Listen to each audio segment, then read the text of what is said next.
which would probably make us about 10% of the US market, I suppose.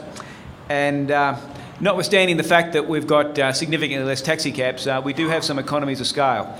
And so we've got some folk from Adelaide, and probably there's some fleets in Adelaide which would be running about 500 cabs. We've got fleets in my hometown of Brisbane which are running about 1,000 cabs. We've got some other delegates from Victoria, and there's fleets there of 2,500 cabs, and in Sydney we'd have one fleet that's running about 3,500 cabs. For those people that are familiar with Dr. Mundy's research, he talks about a full-service taxi cab company, and those fleets would be associated with a full-service taxi cab company, albeit a medallion environment. And so they do have access to economies of scale. Now, we're talking about whether training should be provided by the regulator or by the industry. So just to simplify things, let me, on behalf of industry, concede a few points. The first one, government regulators can be effective, potentially efficient at assessment and testing. Not necessarily so, but can be. That's about as good as we get from an industry point of view. So that would mean that we'd leave to government things like criminal history checking. In Australia, we also do traffic history checking. There's on-road driver skills. They're all better done by government in our view. It's also a requirement to have a medical certificate done, and we wouldn't leave that to government in Australia. We'd require that to be done by a qualified medical practitioner, or what we generally call a doctor. We also have English language tests, and I think that's also common over here. They'd be conducted by somebody who's got an accreditation. Sometimes that would be somebody in government, but not necessarily so. And in fact, we've just been through a process of coming up with a national English language test. There's an accreditation process for that. Sometimes it's being delivered by government organisations, but other times it's being delivered by the private sector, and that seemingly is done reasonably well. When it comes down to the driver training, though, those competencies and skills that are peculiar to a taxi driver, I think we need to look at those in a little bit more depth. In my view, and this would be a common view in Australia, the deliverer of vocational training should be a qualified trainer in the first instance, but a qualified trainer with current and specialised industry experience. Consequently, it would be peculiar in Australia for vocational training to be delivered by somebody that's never worked in that profession. So consequently, we would expect trainers of taxi drivers to have driven a cab. And in fact, we'd start to get worried if they drove a cab 20 years ago. We'd expect there to be some currency associated with that activity.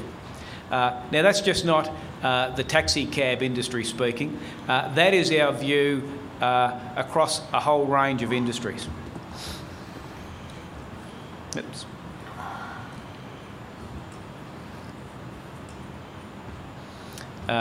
Because it's a panel session and we're trying to generate some discussion, I thought I'd throw a few interesting comments to you.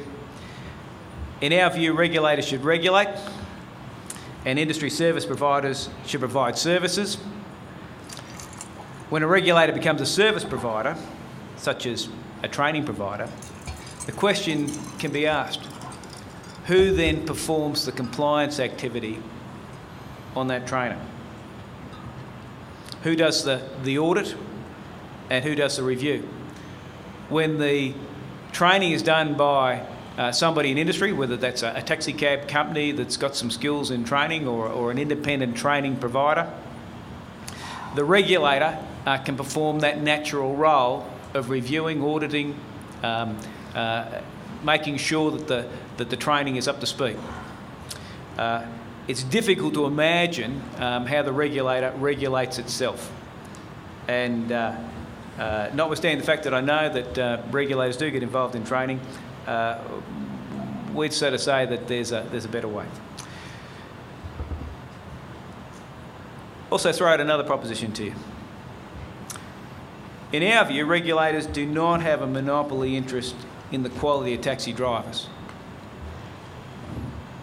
Industry understands that commercial returns for the taxi industry are not maximised by minimising your investment in training. Now, in the private sector, we make a whole swag load of investments. We do that to optimise our profitability and our viability.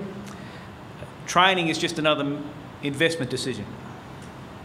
And so if as a regulator you believe that you need to be involved in the delivery of training because the industry is not up to it, would minimise it, would diminish it, well, quite frankly, from an economics point of view, that doesn't make a great deal of sense to me. Except in the event of market failure. And I'll just talk about that in a little bit. An appropriately regulated industry can and indeed should promote optimal quality outcomes. And I'd suggest to you that in Australia we really talk about something which is close to what the textbooks would talk about as a co-regulatory model. There is certainly an independent role for the regulator and a strong role there to be performed, but there's also an expectation that industry has an interest in making sure that you get good quality outcomes, because that's how we make money. So, in Australia, just recently we've gone through the process, probably in the last 18 months, of developing national competencies for taxi drivers. The national competencies, for those people that are interested, include 7 units. They've been endorsed by the regulator, and that's a proper role for the regulator. The initiation of that project was at the initiation of the regulators on a national basis. The competencies were developed by an entity called the Transport Logistics Industry Skills Council, which is basically a group that with training experience and the development of those competencies. And the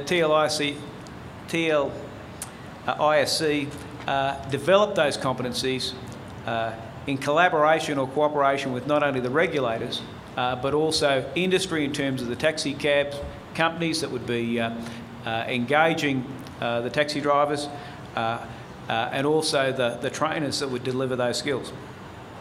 The 7 competencies are complete an induction in the transport industry, drive a taxi cab, use communication systems in a taxi cab, comply with safety and security procedures, identify major roads, services and attractions, or a locality testing, provide taxi cab customer service, and carry out financial transactions and maintain records.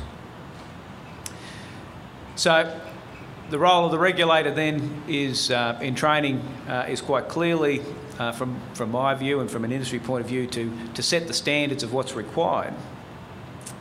The question is, should they be involved in the delivery of training? Quite clearly it's difficult for regulators to be out there driving cabs, so we'd argue not, because they fail the test of being able to stay current in the skill set. And from our point of view, the question would be, is there a role for the regulator to be involved in assessment? So if you've got somebody to deliver the training, who's doing the assessment? And I noticed today there's been some general concern. How do you know that the person who's being issued the certificate is actually the bona fide person?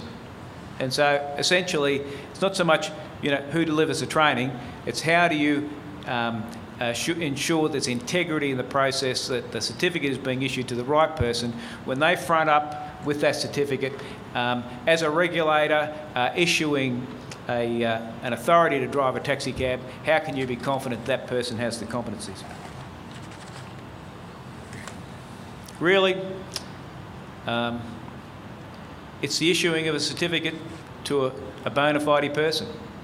There is an awful lot of training that goes on in the US, North America and Australia, which requires the person to prove their bona fides.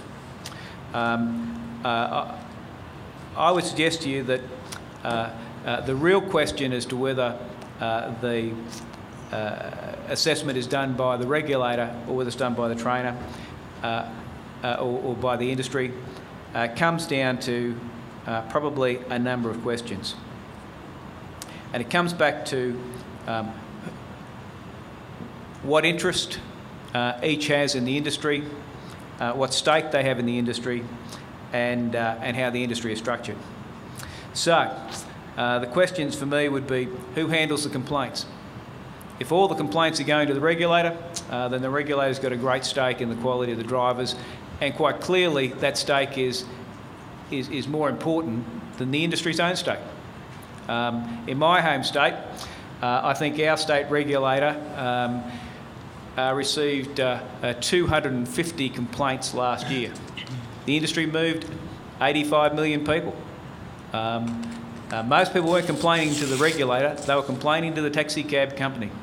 And consequently, the taxi cab company had the interest in minimising those complaints and making sure the training was of a high standard. Who has the most professional industry experience? Sorry, okay. I'll quickly run through these, sorry. I'm running short of time. Who has the most professional industry experience, government or industry? Who has been impacted most by the driver supply? Is that government or industry? Usually it's industry. Can the market set efficient prices? And of course, that depends on economies of scale. Is there a local demand for taxi services? Will better quality drivers impact higher income levels for the taxi cab companies? If it does, they have an interest in making sure the quality is there. Is there an accreditation framework for industry-based training? And certainly if you've got that, that can provide you with assurance that the person that's actually getting the certificate and the entity issuing the certificate are actually doing so in a credible way. And does the industry have access to economies of scale, either in the taxi cab companies themselves or by their associations, such as the TLPA or the ATIA back in Australia, because if they have economies of scale, they can develop high-quality training materials just as well as government can. And I think my time was up probably about 5 minutes ago, so I apologise for that.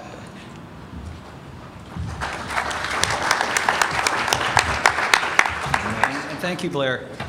Next, we have Charles Johnson of Total Contract Solutions. Please, Mr. Johnson.